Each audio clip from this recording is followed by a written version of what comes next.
Dr. Eric Butchart is a retired British cardiothoracic surgeon who has spent 35 years operating on patients with mesothelioma. I had a chance to sit down with Dr. Butchart to discuss his experience and his expertise in the treatment of mesothelioma, along with his development of the staging system used in the diagnosis of the disease. This video is divided into a series of sections on specific topics. If you have any additional questions, you can visit our website at www.mesothelioma-carecenter.com, which offers information on mesothelioma.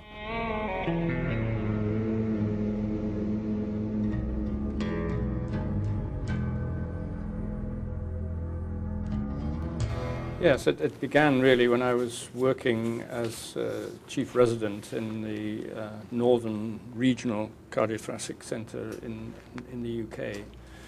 And that was a centre where the first extrapleural pneumonectomy for mesothelioma in the world actually was performed in 1949, and by a surgeon called George Mason. His successor was a surgeon called Corbett Barnsley, and I was fortunate to work with him for a number of years, and he really continued Mason's pioneering work on mesothelioma. And I then assembled the various patient histories from that time period and actually reported the results of extrapleural pneumonectomy in the medical literature in 1976. And in order to do that, I had to develop a staging classification, because prior to that there was no staging classification for mesothelioma.